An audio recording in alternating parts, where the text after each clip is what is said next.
రోజే మొత్తం మీరు చూస్తే ఒక్క అంద్రి నీవా పైన 4,500 కోట్లు ఖర్చు పెట్టాం.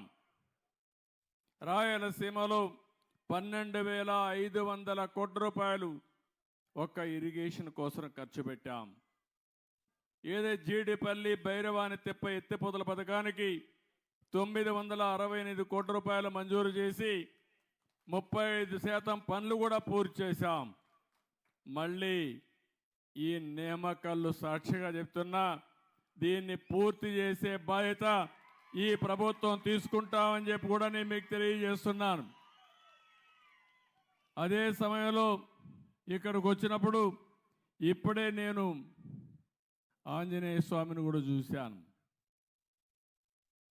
ఏదైనా మనం ఒక మంచి కార్యక్రమాన్ని చేస్తే ముందు ఆంజనేయుని తలుచుకుని అక్కడి నుంచి పని ప్రారంభిస్తాం.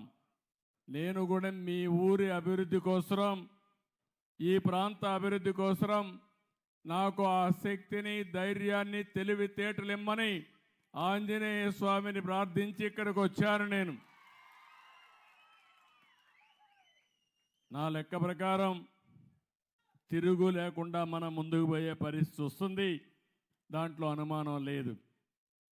నేను ఒకటే ఆలోచిస్తున్నాను, నేను ఎప్పుడూ పేదల పక్షాన ఉండాలని చెప్పేది నా ఆలోచన.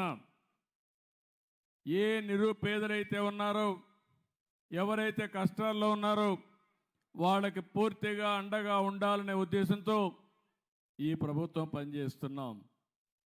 నేను ఎన్నికల కంటే ముందు చెప్పాను, ఆ రోజు నేను మీకు ఇచ్చిన హామీ పింఛన్లు పెంచుతానని చెప్పాను. పింఛను కూడా ఏప్రిల్ నుంచి ఇస్తానని మీకు హామీ ఇచ్చాను.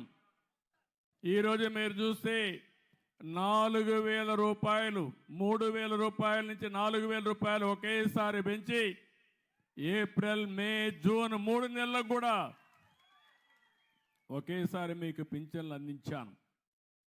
మీరు ఒకసారి గుర్తుపెట్టుకోవాలి, ఈ పింఛన్లు పెట్టింది నందమూరి తారక రామారావు గారు 35 రూపాయలతో 84, 85లో పెట్టారు.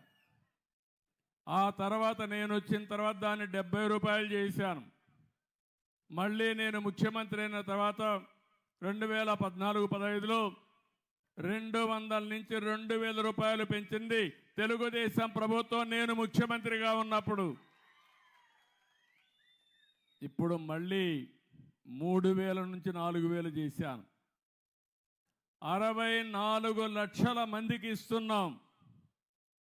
5 నెలల్లో మీరు చూస్తే 18,000 కోట్ల రూపాయలు ఈ విధంగా పేదవాళ్ళకి ఇచ్చామంటే నాకు అనిపిస్తుంది నా జీవితం ధన్యమైందని చెప్పి కూడా నేను మీకు తెలియజేస్తున్నా. పేదవాళ్ళకు న్యాయం చేశాను కాబట్టి